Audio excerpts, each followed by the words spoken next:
So, thank you all. Good afternoon. President Biden has made clear from day one that he wants to change our immigration system. Doing so means truly building back better, because we can't just undo 4 years of the previous administration's actions overnight. Those actions didn't just neglect our immigration system, they intentionally made it worse. When you add a pandemic to that, it's clear it will take significant time to overcome.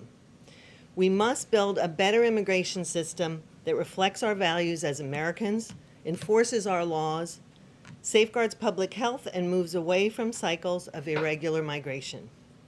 Today I'm here to talk about what we're doing with partners in Mexico and Central America to ensure that people don't make this dangerous journey and instead have opportunities for economic advancement and safety at home. The President has committed to seeking $4 billion over 4 years to address the root causes of migration, including corruption, violence, and economic devastation exacerbated by climate change.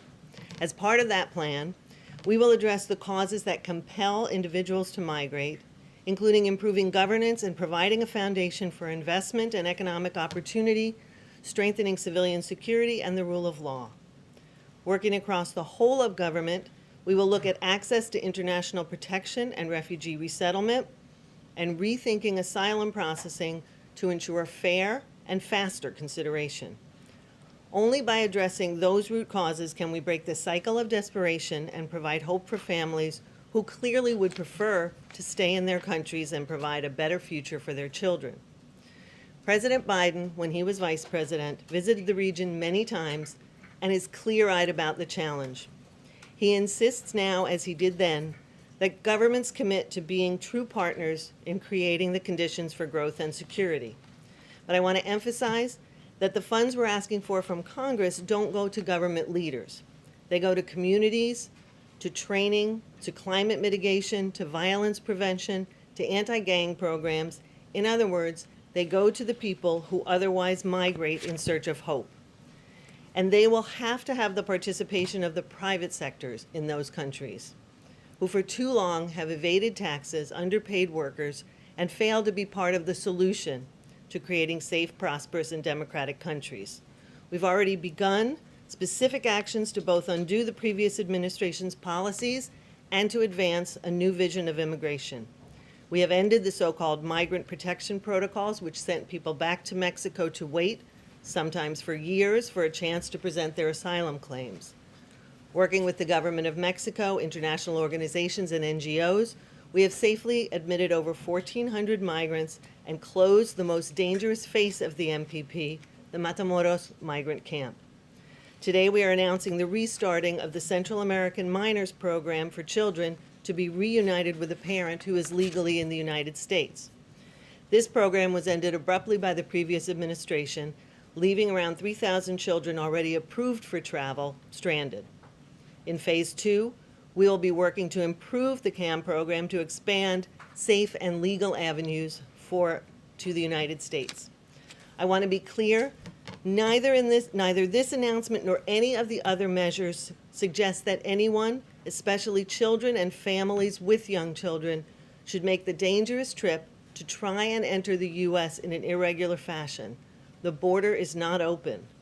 Going forward, we will continue to look for ways to provide legal avenues in the region for people needing protection while we continue to enforce our laws. This is a process. We have a great deal to do, but this administration has made significant progress, and we will continue to do so. It reflects who we are as Americans, putting our values at the center of our policy. Thank you. All right, go ahead. Thank you for doing this, Roberta. This $4 billion that the administration is seeking, are you seeking this as part of a larger comprehensive immigration package or as a standalone bill? Well, I think what you'll see is that $4 billion in a Central American Northern Triangle strategy will be part of our foreign assistance request and will focus on the things we know that work. Obviously, it's not our first rodeo. The president, when he was vice president, worked on these issues. We know how to get money to communities that are most likely to send migrants, but also that are suffering the greatest effect of 2 hurricanes this season, et cetera. So it will be part of our overall foreign assistance package. In the meantime, we are focused on getting humanitarian assistance to these countries after Hurricanes Eta and Iota. So in that sense, it's part of a larger plan. But obviously, there are parts of this that will be on the domestic side as well to fix the whole extent of our immigration processing. And what else is the administration doing right now to work with these home countries to send a message to people, don't come here, don't send your children here? Right. Well, I think, one of the most important things is to make sure that we get communications right and the message right, and I'm happy to repeat that. But I think it's also important that we work with the international organizations that have very credible voices and have very good networks among migrant sending communities to dispel the myths and misinformation that smugglers are using, right? When we talk about the border not being open, and the ways in which we're trying to dissuade people from making that dangerous journeys, the smugglers are conveying exactly the opposite to people. So we need to make sure we get that message out. We also need to be looking at things like the CAM program, the Central American Minors Program, as I talked about, and how we can expand that, how we can make that eligibility greater. But the next step is to look at solutions in the region, right? What more can we do to process people legally who really do require protection so they don't have to make that journey? And we're looking at all of those things. And finally, you said that this isn't your first rodeo. Should the administration have been better prepared to handle this influx of children before it changed the policy allowing them to stay in the country? Well, I think there's a couple of things. I think what we're doing right now is making a difference in the home countries, beginning to work with governments. That couldn't start until January 20th. There is one government at a time. You can't start changing processes of government, building facilities. All of this is part of the plan as quickly as possible to make sure that our domestic processes work more smoothly, more quickly, as I mentioned, but also to work with foreign governments. And you can't do that, obviously, till January 20th when you take over. But there have been multiple engagements with the government of Mexico at very high level, with the government of Guatemala, with the Honduran government and Salvadoran in the first, 6 weeks of government. So I think we've gotten off to a fast start in that engagement. Jonathan? Thank you, Jen and Madam Ambassador. On Honduras, how does the administration balance its need for cooperation from that government with ongoing concerns about corruption there, particularly federal prosecutors who say that the President Hernandez was working on his plan to flood the United States with cocaine? Well, I think one of the things that I made clear in the opening comments, which I want to reiterate, is that none of the money that we're looking to get from Congress, from the taxpayers of the United States, goes to government leaders. And so I don't think that means that presidents are unimportant in these countries, but I do think that it's important to understand that we will be working with civil society, with international organizations and international NGOs on the ground. We will work with officials that we can work with, but we also think it's really important that these countries make commitments, really explicit commitments, to advancing on anti-corruption. And in some places that will be hard to do if you've got officials for whom there is a cloud. And I think we need to work with the organizations that we can in countries. In some places, we will work with religious organizations, NGOs, et cetera. It's a challenge in countries that have confronted serious corruption risks. Just one follow-up. What mechanism is in place, or how do you possibly safeguard that funding to make sure it stays out of the hands, perhaps, corrupt politicians? Well, I think one of the things that we've always done, and 31 years of the State Department has taught me this, is we do end-use monitoring, right? Our embassies and people that we work with are looked at before they're recipients of funds, and we do checks and we look at what's being done with the funds, right? We also don't deliver money in most cases. We deliver training. We deliver new lighting facilities that reduce violence and crime. So a lot of what you do, it's not handing over blank checks, and I think that's really important in this. Kayla? Thank you very much. You're talking about restarting CAM, these other long-term goals for what the immigration policy should look like, but right now, new CNN reporting shows that unaccompanied migrant children are being held in these Border Patrol facilities for, on average, 107 hours. That's up from, I believe, 77 hours on average last week. So what is the Biden administration doing right now to fix that? Well, I think, my part of this focuses much more on what we're doing at the end of this process in Central America and Mexico. I think all of us at every stage of this process are doing everything we can to make sure that children are well cared for and moved into facilities that are appropriate for them. But I want to make a point again that it's really important that people not make the dangerous journey in the first place, that we provide them with alternatives to making that journey because it's not safe en route. And so, if I could just emphasize that it's really important that that message get out, because the perception is not the same as the reality in terms of the border not being open, but we want to provide through CAM, through other mechanisms, ways for some of these young people to be reunited with family members in the United States. Así que yo creo que es muy importante subrayar el caso que la frontera no está cerrada y el viaje es muy peligroso y la gente realmente no debían llegar a los Estados Unidos en una manera irregular ahora. You're telling them not to come, just to follow up quickly, you're telling them they should not come. Would you describe what's happening on the border as a crisis, given how these numbers are spiking so much week by week? I think I'm not trying to be cute here, but I think the fact of the matter is we have to do what we do regardless of what anybody calls the situation. And the fact is we are all focused on improving the situation, on changing to a more humane and efficient system. And whatever you call it wouldn't change what we're doing, because we have urgency from the president on down to fix our system and make sure that we are better at dealing with the hopes and the dreams of these migrants in their home country. Madam Ambassador, do you think it's a coincidence that as soon as Trump and his immigration policy were on the way out and Biden and his stated policy were on the way in, this historic surge at the border started? Well, first of all, one of the things I think is important is we've seen surges before.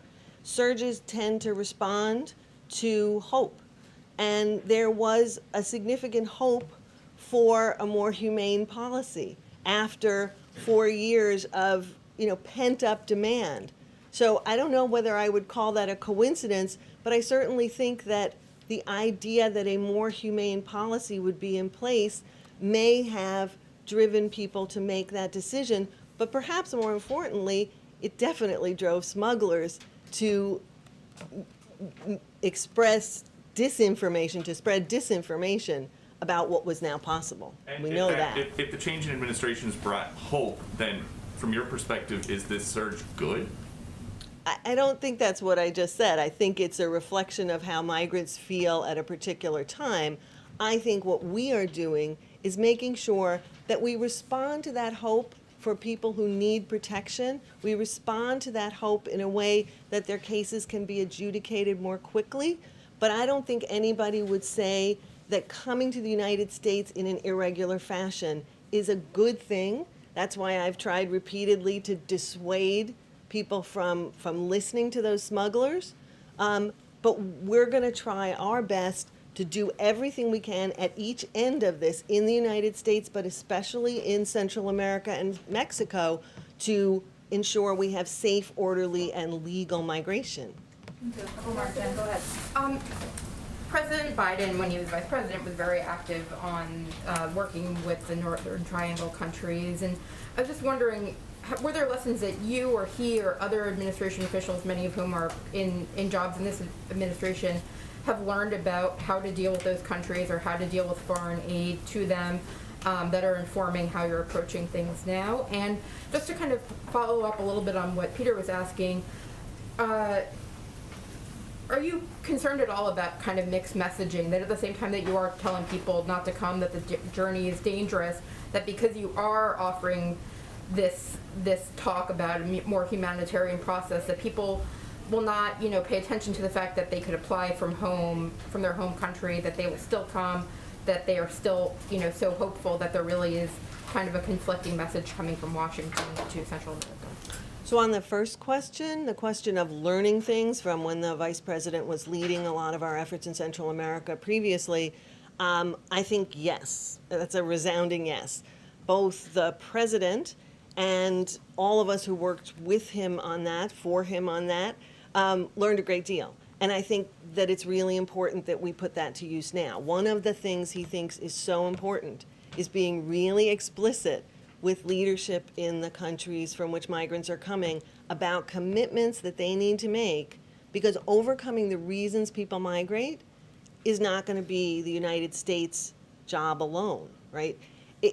If we realize that it's lack of good governance, economic opportunity, and security issues or violence, then some of those require commitments by the governments on anti-corruption and transparency, on creating governments that function better to provide services for their country. So he's very clear on being sure that we get those commitments from leaders and holding them to it, right? The money is not a tap that gets turned on all at once. You have to make sure that you're continuing to follow those issues. So I think there's a lot of things we learned, and a lot of things we learned about ensuring that funds get to the communities that are really in need, whether it's post-hurricane or coffee rust, which was ravaging Guatemala and Honduras, or a historic drought.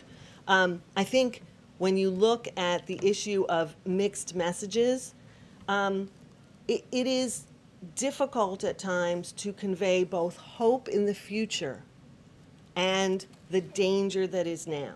And that is what we're trying to do. And I will certainly agree that we are trying to walk and chew gum at the same time. We are trying to convey to everybody in the region that we will have legal processes for people in the future, and we're standing those up as soon as we can. But at the same time, you cannot come through irregular means. It's dangerous, and the majority of people will be sent out of the United States, because that is the truth of it. We want to be honest with people. And so we are trying to send both messages, and smugglers are only trying to send one message.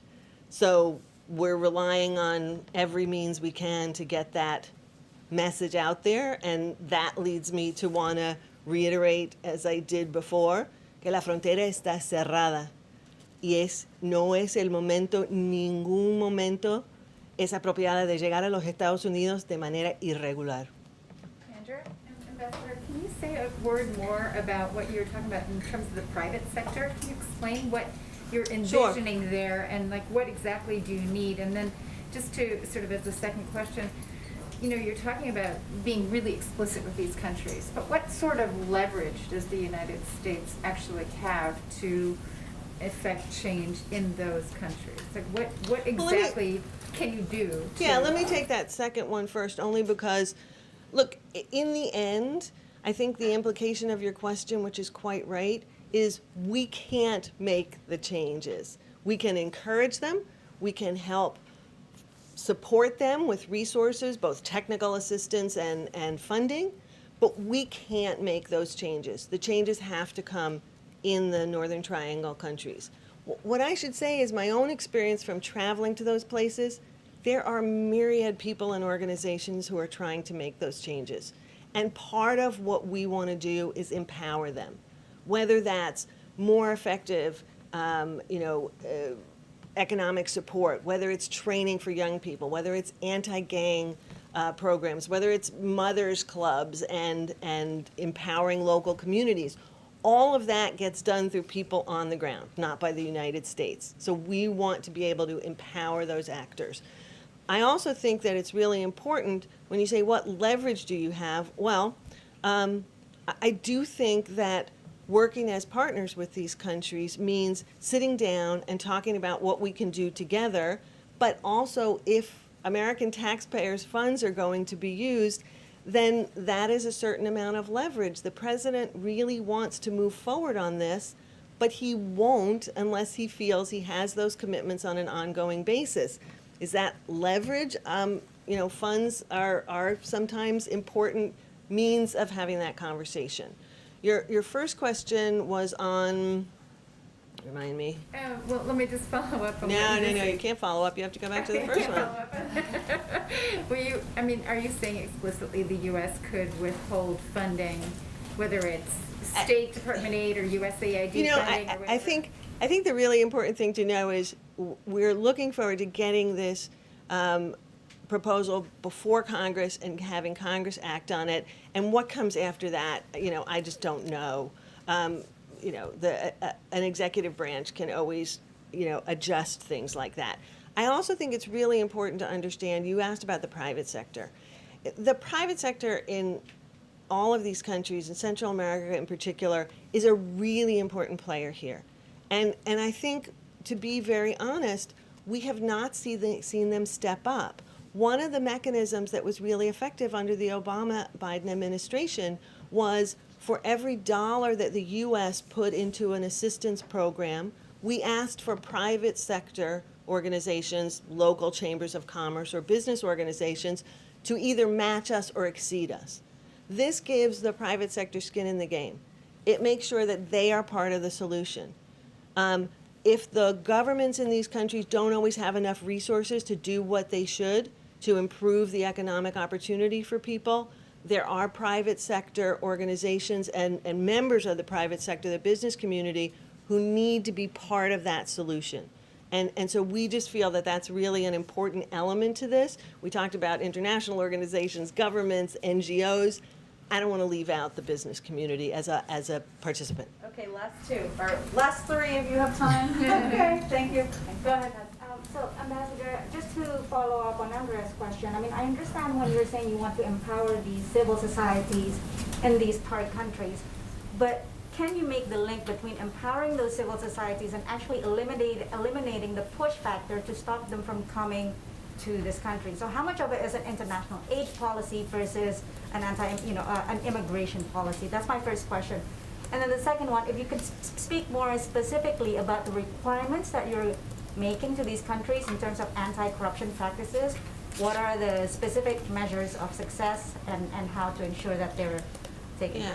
Well, on the first question, I think this is both an international aid issue as well as a policy issue, both for us and the countries that we're working with. On the one hand, it is clearly a resource issue. You have two greater than Category 4 hurricanes, Eta and Iota, within a 15-day period. You've got reports that suggest that literally multiple millions of people in Guatemala and Honduras are food insecure now. That is clearly something you need to be looking at humanitarian assistance and aid to try and remedy. Now, in the longer term, when you're looking at increased pace of natural disasters because of climate change, or you're looking at ways to ensure that agricultural policy, changes in countries, or that training is given, or that students, including girls, remain in school, those are longer-term policy questions that need to be addressed with our partners in the region, because they all have an impact on whether migration flows increase or not. And so when the president talks about root causes, some of this is immediate humanitarian aid, but a lot of it is policy and aid together, making sure that you tackle the root causes of migration. Otherwise, what you see is continued cycles, right? To break that cycle of migration sustainably, you have to work both. On the specific commitments for governments, I think that's something that we would want to discuss with the countries involved before we discuss it publicly. Thanks. Last two, the president's executive powers. Do you think the president will consider using his executive powers to reunite families who have been separated under zero tolerance? Well, that certainly Outside of the immigration outside bill. of the Family Reunification Task Force that was created, which is exactly to do that. What beyond that? Are you talking about people who are not in the same country? Yeah, the families that were separated, would the president use any more executive powers? I'm beyond sorry, what but is- do you mean families who were separated when in the United States? under during zero tolerance in the past. Well, that's exactly what the Family Reunification Task Force is doing. Right, so nothing beyond that. It deals with the whole universe of people separated during that policy, so not that I know of. Okay, last two in the back. Go ahead. Couple questions. Congress appropriated almost $1.4 billion for this fiscal year for the border wall that you all are not building.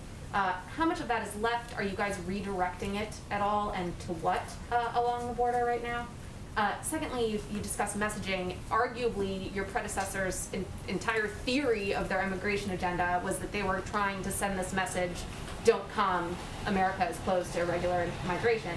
So obviously you're pursuing some different policies, but what can you actually do differently than they did to try to get that message if, it wasn't fixed already with that kind of aggressive messaging? Well, on the first question regarding the border wall, the president has been very clear about ending the national emergency or the emergency at the border that was used to justify the wall, and obviously not proceeding with it. The exact legal requirements and where those funds might go, I just don't know. I'm sorry. Let me talk about the message issue. I mean, I think it's really important to understand that you can't and shouldn't say, in this administration's opinion, that the only way to message do not come in an irregular fashion is to act as cruelly as you possibly can, separate children from their parents, return people to places that, like the migrant camp in Matamoros, for up to 2+ years at a time, and that's the only way that you can get your message across. This administration's belief is that we can get our message across that it is a more humane policy by opening up avenues of legal migration, which will encourage people to take those legal options and go through the asylum process if they're seeking that, and not take the irregular road. I think you have to find different ways to message, but if messaging reflects your actions, that is why we are increasing the actions for legal migration, so that the message is you have another option. Last one in the back. Thank you. If I may ask a question in Spanish for our audience. Con tanta desesperación en Centroamérica, y si los cambios no son inmediatos en esos países, si el dinero y los cambios que ustedes proponen no hacen un cambio inmediato, entonces, ¿cómo desaniman a la gente para que no venga hoy, mañana, pasado mañana? Bueno, primero reitero el mensaje que realmente no deben llegar ahora, porque la frontera está cerrada y lamentablemente va a tomar tiempo para abrir los otros caminos que son legales. Pero tenemos también que subrayar que hay cosas que podemos hacer ahora mismo. Y uno es ese programa de jóvenes menores de Centroamérica que estamos reabriendo hoy día para reunir padres de familia en los Estados Unidos en estado legal con personas, jóvenes, niños en Centroamérica que fueron abandonados, digamos, durante la administración previa. Pero podemos decir también que vamos a anunciar tan rápido como sea posible otras medidas que sí va a implementar antes de que se pueda llegar dinero por parte de ese programa nueva al Congreso. Pero tenemos que admitir también que tenemos más que $500 millones ya está en programación en América Central. Estamos acelerando el proceso de implementar esos programas de alimentación, de trabajo y capacitación. Así que estamos empujando en todas las oportunidades, todas las posibilidades de llegar otros caminos y ayuda inmediatamente. Y si le puedo hacer una pregunta sobre la actualización de MPP y cuándo se espera que se puedan procesar a todas las personas que aún están en espera. Bueno, yo no puedo decir con una fecha exacta ahora cuándo vamos a terminar con ese proceso de la primera etapa de MPP, de procesar a la gente de MPP tan rápido como sea posible, pero es muy importante que subrayamos que las personas que vengan a la frontera de manera irregular, eso no es la manera de llegar a los Estados Unidos y vamos a continuar procesando de una manera ordenada y legal la gente de MPP con otras posibilidades para personas entrar en los Estados Unidos presentar su caso de asilo. No se han reabierto nuevas aplicaciones. No puedo decir una fecha, no.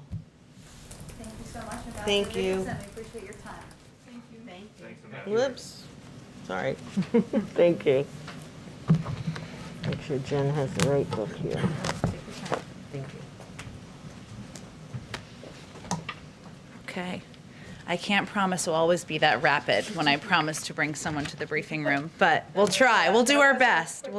We'll do our best. A couple of other items for all of you at the top. With today's expected passage of the rescue plan, I can announce that the President will sign the bill at the White House on Friday afternoon. We spent a lot of time, of course, from the podium talking about the mechanics of how a bill becomes a law, and I know there's lots of interest in what comes next. So once it's passed, the bill text will be rechecked, printed, and signed by the appropriate leaders in the House and Senate. The House clerks will then deliver it to the White House for the President's signature. We expect that delivery to happen sometime tomorrow, and then the President will sign it on Friday. We, of course, are moving full speed ahead on the implementation of the bill because we know the American people need help and need it as soon as possible. The way we are also working on looking ahead to implementation. I wanted to make sure you all saw Secretary Yellen's speech before the National League of Cities yesterday, promising to get aid out to state and local governments. Obviously, this is a key component of the package and one that will help keep cops, firefighters, local officials in their jobs. And we are looking, they are looking for ways to maximize, of course, the impact of every dollar. That's exactly what the President did when he served as the point person on the implementation of the Recovery Act in 2009, partnering with mayors, governors, and other officials to get help to them quickly and in a way that kept waste, fraud, and abuse to 0.2%. So he knows directly that the passage and signing of the bill is just the beginning, and he plans to appoint somebody to run point on implementation. I don't have any personnel announcements today, but that will certainly be part of our path moving forward. Also today, as you know, the President will join the CEOs of Johnson & Johnson and Merck to discuss their historic partnership that will produce more life-saving vaccines for Americans and the world.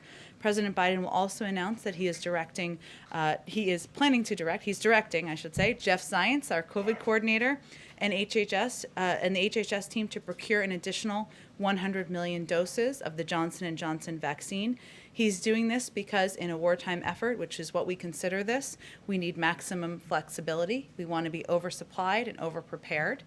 There's also a chance that we'll encounter an unexpected challenge on new need in our vaccination efforts, and we're preparing for just that. The President will also discuss the meeting he's having today during his remarks, and he'll also address, of course, the passage of the rescue plan during those remarks as well. Last item, I believe here, lots going on here today. On March 18th through 19th, National Security Advisor Jake Sullivan and Secretary of State Tony Blinken will meet with Director Yang Jiechi and State Councilor Wang Yi in Anchorage of China, of course. The meeting will follow the President's convening of the Quad at the leader level, as well as his participation in the G7 leaders meeting just a few weeks ago. Secretary Blinken and Secretary Austin's trip to Japan and Korea, two of our closest regional allies, and National Security Advisor Sullivan's multiple engagements with Japanese, Korean, Australian, Canadian, and European counterparts, including a European Quad meeting next week. It was important to us that this administration's first meeting with Chinese officials be held on American soil and occur after we have met and consulted closely with partners and allies in both Asia and Europe. And as you know, a number of those conversations have happened at the presidential level and, of course, at the Secretary of State and National Security Advisor level as well. The meeting is an opportunity to address a wide range of issues, including ones where we have deep disagreements. We intend to discuss our expectations and will be frank in explaining Beijing's actions and behavior challenge to the security, prosperity, and our concerns about challenges they pose to the security and values of the United States and our allies and partners. We will also talk about areas where we can cooperate of mutual interests, and we are coming to these discussions, of course, clear-eyed. The meeting also provides an opportunity to emphasize how the United States will stand up for the rules-based international system and a free and open Indo-Pacific. As the President has said, we approach our relationship with the Chinese from a position of strength and in lockstep with our allies and partners. With that, go ahead, Jonathan. Thank you so much. You said the President will be signing the bill on Friday. Can you walk us through what will happen next? The President himself has expressed regret that the 2009 economic recovery package was not sold well, as he put it. You yourself have acknowledged that others, veterans of the Obama administration, feel similarly. Can you explain to us what we're going to see from the President, from surrogates? How is this message going to be delivered to the American people? How do you sell this bill? Sure. Well, the President, the Vice President, the First Lady, the Second Gentleman, a number of members of her cabinet will be communicating directly with the American people, engaging directly with the American people, and all sending a clear message: help is on the way. Over the next few weeks, we are going to swiftly put in place implementation plans. I've touched on a little bit of that, and plans to get aid to the people in places that need it the most as quickly as possible. This is, of course, a continuation of the work we've done over the last 2 months to build support for the rescue plan, communicating directly with the American people, building support among mayors, governors, labor leaders, the business community, and other stakeholders.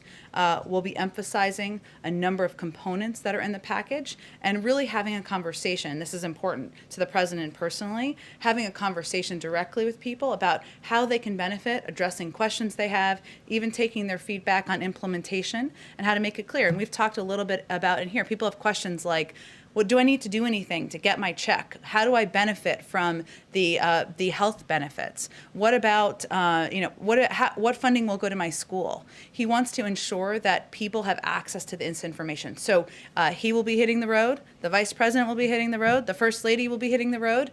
We will have people out communicating directly in communities, but we'll also use a range of tools at our disposal, including engaging in communicating through digital means, doing local interviews, and also utilizing a number of members of our cabinet who have key roles in the implementation. I referenced Secretary Yellen, of course, in her role. Obviously, the IRS has some key roles here, but he will be tapping into the cabinet to also play a role in communicating and engaging with the public. A follow on this, and then one other matter. Sure. On this, the President obviously is addressing the nation tomorrow night in prime time. Is this part of it, the idea of what happens next because of the package, going to be part of that speech? Can you preview a little bit about what the message to the American people is going to be tomorrow night? I expect I'll have more to say tomorrow about the speech, and I want to just give him a chance to go through the speech again and make sure I'm previewing it in a way that is consistent with where it will land. But as I've talked about a little bit in here, tomorrow marks the 50th day of the administration. It also marks 1 year since the country shut down, and the President believes it is important to take a look back of the journey the American people have been on, the sacrifices that have been made, the lives that have been lost, and also look ahead. And he will be talking more about how he will approach this war against the pandemic moving forward, and lay out some more specifics of what the American people can expect. And last one, a UN report out today says the U.S. is among the countries lagging behind on climate-friendly projects in COVID economic recovery spending throughout the globe. When is this administration going to start moving forward on the $2 trillion climate change package that was such a big part of then-candidate Biden's campaign? It's only day 49. Jonathan, the UN is we're about to criticism pass of a law. historic, the most progressive bill in American history. It's passing today. Look, I would say that the President believes that, and he talked about this on the campaign trail, as you mentioned, was certainly a promise of his, that we can create the United States and many other countries around the world. We'll focus on here, can create good-paying union jobs that are also consistent with our objective of addressing the climate crisis. And certainly that is central to how he's thinking about his agenda moving forward. Those policy discussions are still ongoing, but I can assure you that he intends to deliver on the promises he made on the campaign trail and intends to deliver on the promises he made about creating good-paying union jobs that also are consistent with his goal of addressing the climate crisis, I should say. Go ahead. Hey, Jen, on the 100 million new doses, you said that the goal is to be oversupply. What's the goal for that oversupply? Is it to be held in reserve for kids? Is it to be donated to other countries? Is it to be held in reserve in case people need to get shots again next year? What's the plan for that extra dosage? Well, first, the president's focus every day when he wakes up is ensuring every American, we can ensure that every American has access to a vaccine and that we are vaccinating the people in this country. But here are a couple of the factors that have weighed in on our decision to purchase an additional 100 million doses. We still don't know which vaccine will be most effective on kids. We still don't know the impact of variants or the need for booster shots, and these doses can be used for booster shots as well as needed. Obviously, that's still being studied by the FDA, but again, we want to be over-prepared, as I noted earlier. We also need maximum flexibility. So Johnson & Johnson, the vaccine has unique benefits. It's a one-shot vaccine. It can be stored in the fridge and not a freezer. It's highly effective, as the others are as well, against hospitalization and death. But we are really looking for maximum flexibility here, as we are still considering a couple of those pieces I mentioned, which is most effective with children, the effectiveness on addressing variants, and of course boosters, as I noted. And then on the COVID relief bill, which is being voted on in the House right now, how quickly will school districts be able to access that money? And will they be able to implement it in time to make safety changes for this school year, which in many parts of the country is only going to last another 3 months? You're absolutely right. And a fair amount of the funding is also we expect will be likely used for forward planning, right? So schools that need to plan for, we need to hire temporary teachers right now, but we need to ensure we can keep them on the job in a year and 2 years. We need to make facility upgrades. It really depends school to school. In terms of the timeline for implementation, I know that's something that our Department of Education is going to be looking at, and of course, the implementation team that will be focused on getting these dollars out the door. So we will certainly plan to give you an update as we have a better timeline on the calendar. And then finally, on another front, Des Moines Register journalist Andrea Sahur is currently on trial over her coverage of a racial justice protest last summer. She's been charged with failure to disperse and interference with official acts. Does the Biden administration believe that these charges should be dropped? And will the president or anyone in the administration urge Polk County, Iowa prosecutors to drop the charges? I'm happy to discuss this with our team. I'm not as familiar with the case, but I will look into it and we'll get you back an answer. Thanks. Sure, go ahead, Caitlin. First off, has President Biden been briefed yet by his delegation that went to the border over the weekend? And does he now feel the need to go to the border if he has been briefed by them? Sure. Well, I can confirm for you that the president did receive a briefing earlier today from members of his team that visited the border region this past weekend. I will note he receives regular briefings on immigration and the economy, on COVID, on a range of issues that the country and the administration is facing. He heard from the delegation on what they observed during their visit to the border region and the facilities they toured, but they spent the majority of their time discussing what steps can be taken to expedite processes, to move more quickly, to move the process more quickly to meet the administration's goal of getting these children placed with vetted and confirmed families, moving them quickly, as related to your question earlier, out of Border Patrol facilities and into these shelters and then ultimately into these homes. I don't have anything to preview for you in terms of a trip. Obviously, a delegation going to the border and visiting these facilities is something that can be done with a much smaller footprint than the President of the United States traveling, but I don't have anything to preview in terms of a trip.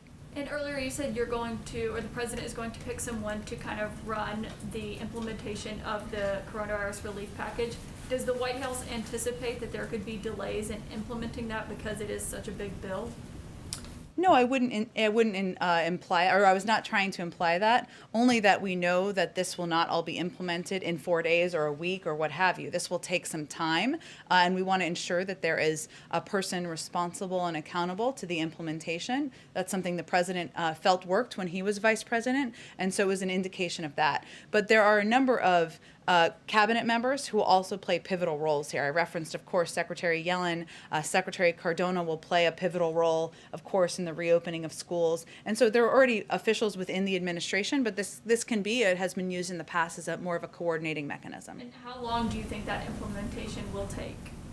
I can't give you really a timeline of that. Obviously, there are different components, as you well know, right? Getting the checks out the door. Our Treasury team and our economic team are crunching the numbers on that. We hope to have an update for all of you soon on that. Obviously, reopening schools, as Nancy was asking about, it really is school district to school district in terms of what their needs will be, which schools need funding, which districts need funding. There are things like unemployment insurance, which obviously is applied through different mechanisms. So there are pieces of this that are just going to be implemented over time, some that can be done more rapidly and quickly, but obviously this is our focus and our priority in the days ahead. And my last question, on Johnson & Johnson, he is going to announce that they are trying to get another 100 million doses this afternoon, but the administration told governors yesterday on their weekly call that they should only expect to get 400,000 doses of the Johnson & Johnson vaccine next week. That is far behind what the Johnson & Johnson contract with the federal government that they were supposed to have ready when it was authorized by the FDA. So is he going to confront the Johnson & Johnson executives he's meeting with today about why they are so far behind on production? Well, as you know, Caitlin, he invoked the Defense Production Act in part because he wanted to, and our team, Jeff Zients and others, have been working closely with Johnson & Johnson and Merck, of course, to expedite the production of vaccines to ensure that they can be available on the timeline they've committed to. I will say that this 100 million that's being announced this afternoon is more for the second half of this year and we're not adding additional doses expected on that same timeline. But I'm certain they will be discussing, of course, the need to ensure that the deadlines are met and that we have the vaccines and the doses needed to get them in the arms of the American people. Go ahead, Andrew. So on the vaccine, the head of the WTO and others are calling for greater efforts to be made by advanced economies, big countries and rich countries to get more vaccine into developing countries. Mm-hmm. You've just announced that you want to be over-prepared here in the U.S. And what is the United States doing to ensure that these vaccines get out to other countries? And do you favor a waiver of intellectual property protections under the WTO to ensure that that moves more quickly, or what's your perspective on a kind of a third way that would be just increasing licensing? Well, first, the president is deeply focused on the issue of expanding global vaccinations and manufacturing and delivery, which will all be critical to end the pandemic. But as we've also said, he's first and foremost focused on ensuring Americans have access to vaccines as soon as possible in this period of time. And we've obviously made a great deal of progress on that front.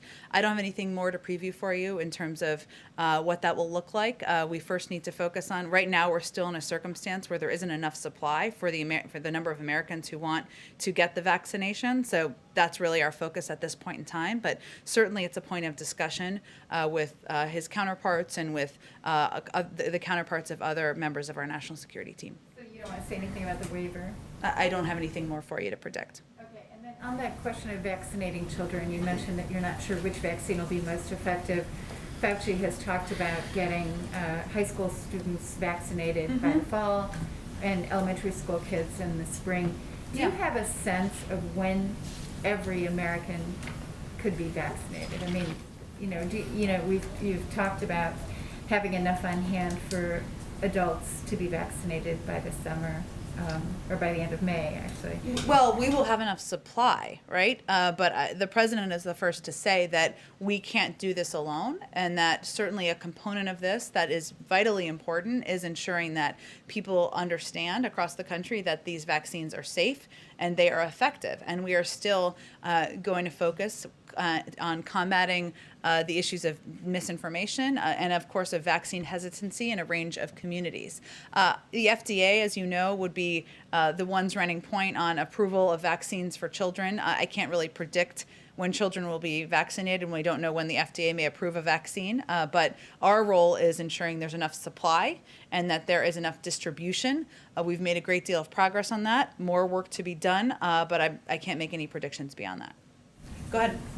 On a couple things. First, President Biden, when he was vice president, kind of was the person who ran point on the 2009 recovery bill.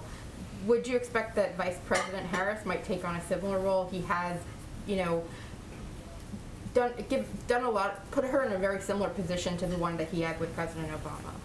Well, that's true. I mean, the president has said that he wants the vice president to be the first in the room and the last in the room when he has important briefings, when there are important policy decisions and discussions that are taking place. And that certainly is how he is operating, or they are operating as a team together.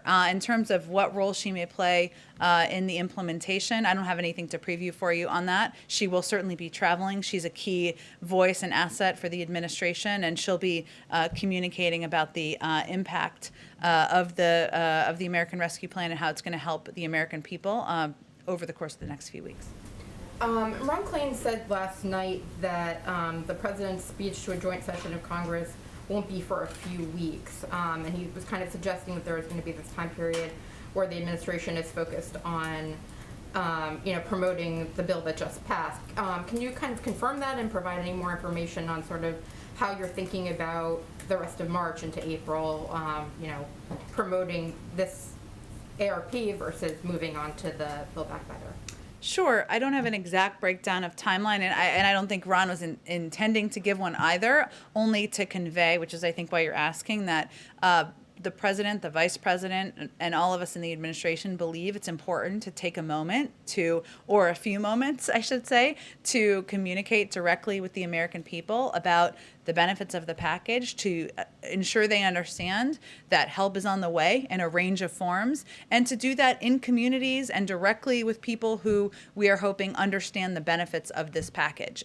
So I expect that to mean a couple of trips for the president, the vice president, and others, but I don't have kind of an end date for that. And certainly part of the focus internally is on ongoing discussions about what is next and what components of the president's Build Back Better agenda, what the order is, the format, the size, and those decisions haven't been finalized quite yet. And then one other thing that you kind of hinted you might have an answer for yesterday, which is another thing related to Ron, the National Clearinghouse for Vaccine Information. We here in the Bloomberg seat are very interested in your answer on that. I know you're very excited about the website, which many people are.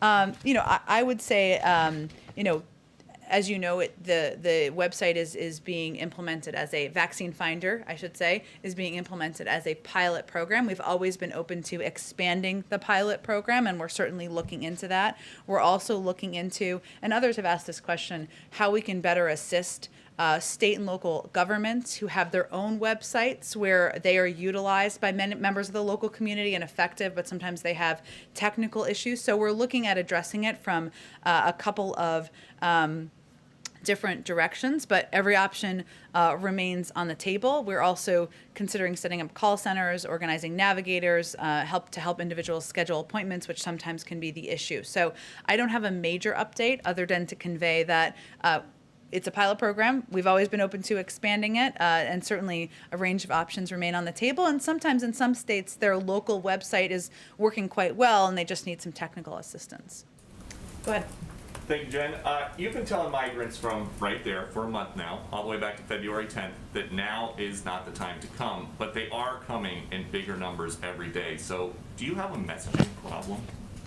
Well, I would say that in the last administration, we had a morality problem, and children were being pulled from the arms of their parents, and kids were being sent back on a treacherous journey. And that's not the approach of this administration. So certainly we understand that means there will be more kids who are crossing the border. We made a policy decision that was the right, humane step to take. But I think it's also important for people to understand that the vast majority of people who come to our border are turned away, are sent back to their countries. What we're talking about here are unaccompanied children, and what our focus is on is ensuring that there are safe places for these kids to go that have access, where they have access to educational resources, health and medical attention, legal assistance as needed, and that we can expedite the vetting so that they can get to families and sponsors where they can have their cases adjudicated. But since the last administration is gone, tomorrow is 50 days of Biden. There are migrants showing up wearing T-shirts that say, "Biden, please let us in." And candidate Biden is the one who said, "I would end this notion for the first time in history that people seeking asylum have to be in squalor on the other side of the river." Why doesn't he come out and just say, "Now is not the time"? Well, he actually did an interview with Univision about a week and a half ago where he conveyed a similar message, and we've conveyed that at every opportunity that we have. I will say we are, as you noted, almost 50 days in. We are digging ourselves out of a broken and dismantled system. Roberta Ambassador Jacobson referenced this in her opening as well. When it comes to engagement with countries addressing the root causes, we couldn't start doing that until January 20th. There are programs like the relaunching of the Central American Minors Program, which was ended by the prior administration in 2017, and that meant that that program, which would have allowed for people to apply from the region, we had to restart that program. So we're working to fix the mess of the last couple of years. It's going to take some time, but this is clearly a priority for the president. We're looking at a range of options, which include the opening of additional facilities. It includes steps we can take to expedite the processing. It includes application and implementation of these CDC guidelines that just came out that allow for more children to be housed safely in these facilities. So we're looking at every option possible to help address the challenges we're facing at the And you border. mentioned those CDC guidelines. Does the White House think it's a problem that when the CDC tells these migrant shelter facilities that they can be at full capacity if they are careful about COVID, many of them do, but when the CDC tells schools that they can open in person at full capacity, many of them don't? Is there a school in particular that you have as an example that didn't do that? Are most schools in this country at full capacity with in-person learning?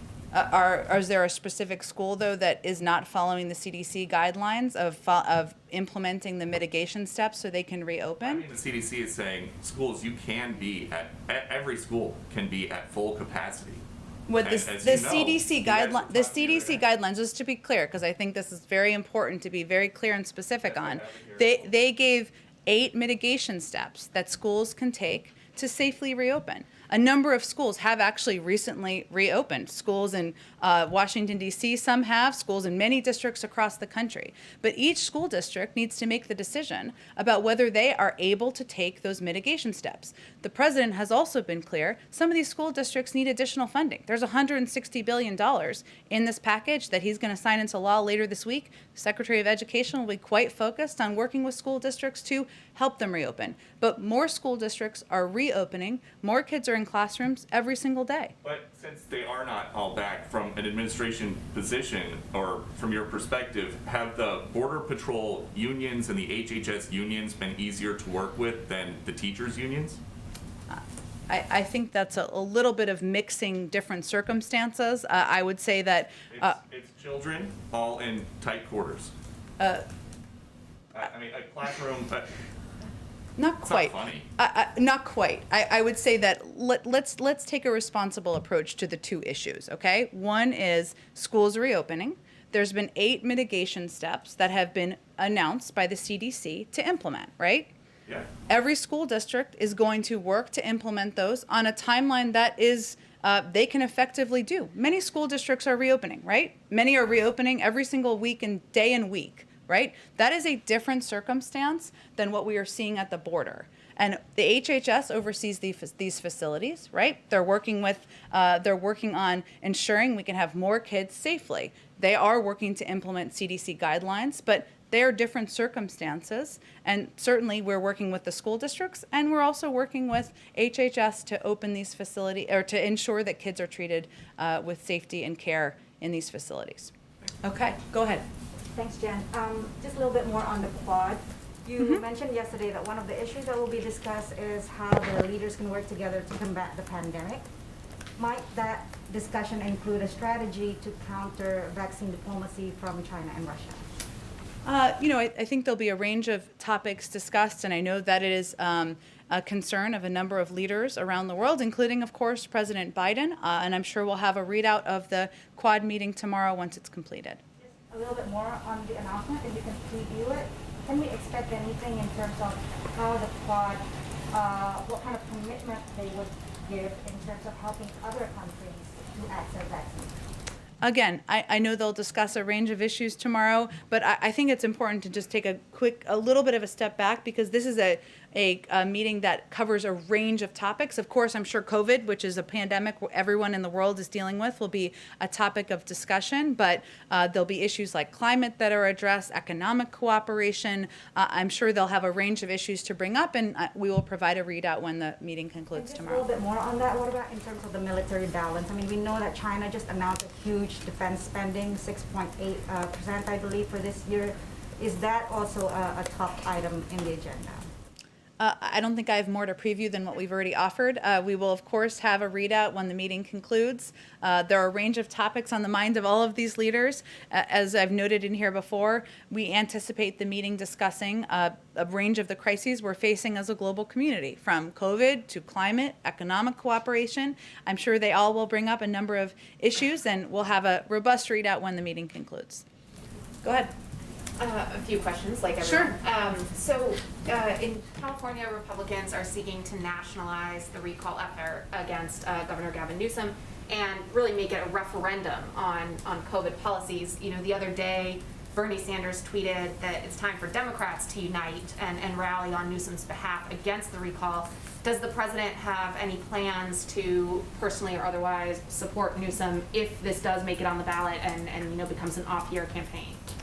We're not quite there yet. We've spoken out in support of Governor Newsom and against the recall, so that remains our position. All right. Also in California, we at the San Francisco Chronicle are finding that school districts are saying, even with this influx of money coming from the package, there's still lots of reasons they're not sure if they can reopen even, by this fall, including building consensus around how to do it. There's been some criticism that the CDC guidance is actually too conservative and prohibitive, including the 6 feet distance rule that schools either have to ignore or not open. If there are still schools that aren't open by this fall, would the administration consider it a failure, and what more could they possibly do to help those schools along? We have several months before the fall, 6 months, 5 months. Okay, I will stop doing math now. This is our Secretary of Education, Miguel Cardona. This is his #1 priority, what he is focused on. The president has asked him to lead this effort, and he is holding a school summit. He will be working with school districts, including, I'm sure, in California and San Francisco and others, to work to address what they feel the challenges are to reopening, whether it's funding that's needed, whether it's consensus building that needs to happen. The president wants schools to be open 5 days a week, wants kids to be learning in school, and we're going to do everything we can to ensure that's happening. And lastly, on the subject of today's briefing, immigration and border policy, it covers so many different agencies. There's Homeland Security, there's HHS, as we've discussed, there's State Department, Department of Justice, which we don't talk about as much, as a huge piece of this. Is there someone in this administration who is coordinating all of these disparate pieces? Ultimately, where does the buck stop? Who is making sure that all these different agencies are coordinating to the administration's overall goals? Well, ultimately, the president is responsible for the policy on key issues and key challenges the country is facing, and immigration is certainly one of them. You're right, there are a number of agencies involved in this effort, but I would say they're all playing a pivotal role. The Department of Homeland Security, we don't have a Health and Human Services Secretary confirmed yet. When he is, he will play a pivotal role, but a whole team at HHS, as you know. So this is being coordinated in part from our national security team, but ultimately it's the president who makes decisions about the policy. That's why he asked the team to go to the border and why he asked to receive a briefing, and that's something, as I noted, that happened this morning. Go ahead. Thanks. I have a follow-up on implementation of the relief package and then a question on the equal rights amendment. Okay. On the relief package implementation, were there specific lessons that President Biden, when he was in charge of doing this in 2009, that he learned about that effort that will be applied to this effort, particularly in terms of the efficiency and reducing waste and fraud, that kinds of things. But in general, any specific lessons that he learned other than it's good to have one person in charge.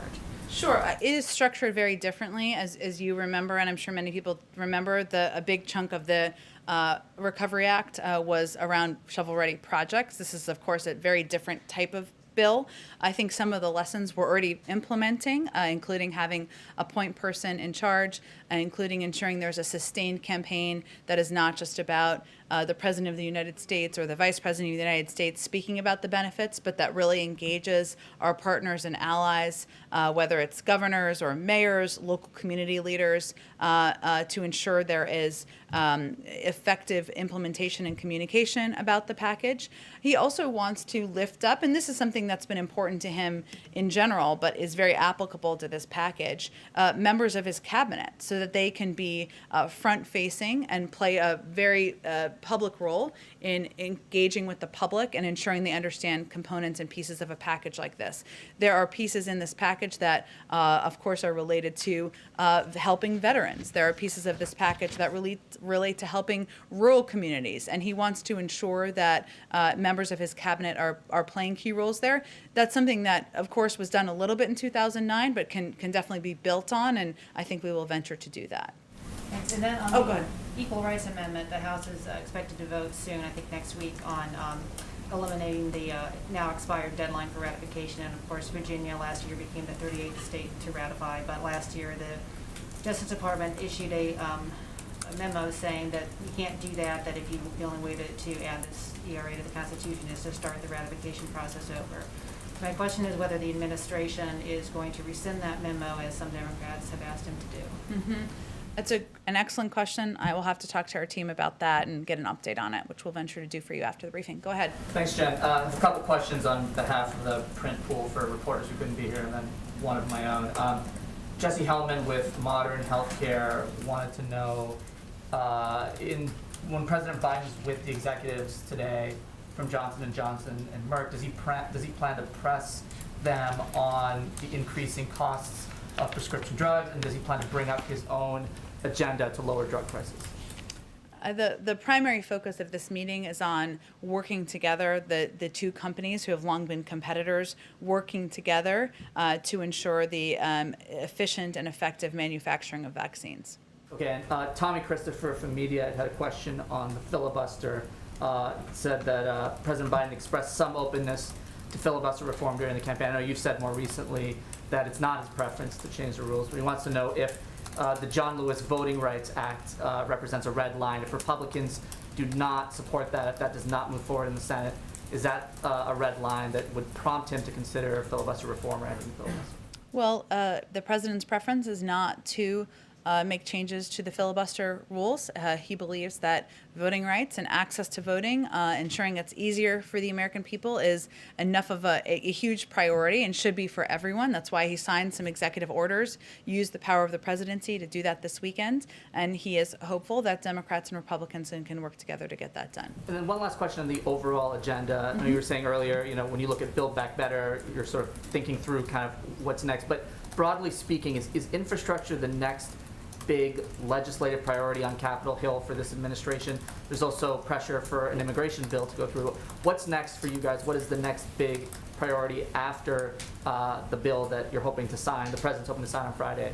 It's a very popular question, understandably, but our focus is on getting the American Rescue Plan implemented. We will have more to say. The president will have more to say on his Build Back Better agenda and what the components of that look like, what the size, the proposals, the order of events will be, but I don't have anything to preview for you. Does that come before an immigration bill on Capitol Hill? Or? Well, I don't have a legislative order to preview for you either. I will say, given all of the conversations we're having, understandably, about the border and the questions about the border, in the president's proposed immigration package, he has a funding to address the root causes in the region, as we talked about a little bit earlier. He has a pathway to citizenship, or proposes a pathway to citizenship for undocumented immigrants, and he also proposes an investment in smart security. So given all of the concern by many in Congress about immigration and what's happening at the border, that sure seems like a good time to move that initiative forward. Go ahead in the back. Thank you, Jen. I understand you don't want to call it a crisis from the podium, but what do you say to Border Patrol agents at the border, especially those within the union, who are calling it a crisis and who are saying that they're overworked and there's just too many encounters day in and day out? We are saying that we recognize that incumbent upon us in this administration is to continue to work day and night to expedite the process of ensuring there are the resources and processes in place to move children from the Border Patrol facilities to the shelters. We are saying that it is incumbent upon our administration to look for additional facilities that can safely house children, and incumbent upon us to ensure that we are communicating effectively and efficiently to the region, as Ambassador Jacobson talked about at the top of this briefing. And those are all focuses of the president on down, every single day. The Mexican government today reports that over 4,000 unaccompanied minors were actually deported back to Mexico between January and March.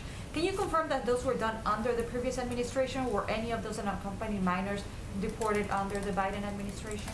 I know that CBP provides numbers and data on a regular basis, and I think there's more data coming soon from there, so I would certainly send you to them for any statistics and data. Our policy is that we don't turn children under 18 away at the border. And of course, as you know, though, even when they are in homes of family members or in sponsored homes, that they still can go through processing and may need to return home. And on the stimulus package, if I may, one last question. I think this came up yesterday, but I wanted to re-ask the question. Now that the stimulus package is passed and many undocumented immigrants are not benefited in any way by the money that's going out, does the president plan any executive action or anything else to do to help that population? Sorry, I missed part of the last sentence. Sure. Now that the stimulus package has passed and the undocumented population, many of the millions, are not benefited in any way, does the president plan any executive actions or anything else to help that population? Well, certainly I think the president's priority, given he proposed an immigration bill on the first day, is to create a pathway to citizenship for 11 million undocumented immigrants, of course, in this country. He's also been clear that ensuring that everybody in this country is vaccinated and receives access to COVID-19 vaccine is a key priority. And of course, this is just the beginning of his agenda, but I don't have anything more to preview for you. Go ahead. Thank you, Jen. Given the current progress on vaccination around the world, would the president consider organizing his climate summit in person in DC here for it to have more impact? I don't think we have any. I think at this point the intention is to do it remotely, I believe, and I don't think there's an intention to change that, but I'm happy to check on that for you. And do you know roughly how many heads of state are expected to participate, and if the Chinese president would be one of them? I don't have any more details on the summit. I know it's coming up in about 6 weeks, 5 weeks, and I expect as we get closer, we'll have more to preview. Good. Go ahead in the back. Yeah, just to follow up on the filibuster. So Sure. you've said many times that President Biden's preference is not to change the rules around the filibuster, but if the next big pieces of his agenda are stymied in the Senate, are there changes to the filibuster that he can live with, such as the talking filibuster? Well, the president believes that there are a range of issues where there's a historic precedent of Democrats and Republicans working together, whether it's infrastructure, as we've been talking about, or modernizing the immigration system. He's obviously had a number of bipartisan meetings in the Oval Office, so that's where his energy and focus will be moving forward. Go ahead in the back. Yeah, thank you. A Saudi court just upheld a travel ban concerning a dissident, a woman, released from prison weeks ago. Is it a sign that the White House message regarding the human rights abuse in the kingdom is not strong enough? You were referring to a human rights activist who was released from prison? Yes, but who's not able to travel outside the kingdom. I would have to look into more specific details of that. I know we were pleased with the release, but I'd have to look into more specific details of the travel restrictions. Go ahead. Do you have any sort of ETA for when the next cabinet secretaries will be approved, and when are you going to start nominating ambassadors? Go ask our friends in the Senate. We expect that some will move forward with, and we are hopeful, I should say, that we will get a couple of additional cabinet members confirmed in the coming days or over the course of the next week. The president's looking forward to that. We're certainly looking forward to at some point having a full cabinet meeting. The president hasn't made any decisions about ambassadorial nominees, so I don't expect them to be confirmed anytime soon, given we have to nominate them first. Are you talking about Becerra and Catherine Tai? Well, again, it's really up to the Senate on the timeline for that, but we are hopeful that they move forward with the remaining members of the cabinet, given we are almost 2 months into an administration. Thank you, Jen. Yeah, the last one. Just to follow up on something that Ambassador Jacobson said. Sure. And I think you may have gotten a note about this, that first time she said that the border is not closed, and she then, when she was speaking in Spanish, and then, later on spoke in Spanish again and said the border is closed. I mean, it seems like she, I guess, misspoke the first time considering your overall message, but are you concerned that now that she's misspoken, that is going to be, picked up and disseminated across the Spanish-speaking world as a message from the administration? Well, given she also said that the border is closed, we're hopeful that that is what will be picked up, and that has clearly and consistently been our message. So that is certainly our hope. Still, at the same time that you're having a messaging difficulty around this issue, does that just make it a little bit harder? We certainly hope not. We have the power of the media here to make sure you're communicating effectively with the messages. And as we know, we all have moments where we say something slightly differently than we would like to, and we quickly try to correct it to make it easier and effective for all of you who are just trying to communicate what the administration's goals and policies are. Thanks, everyone. Thanks, Jen.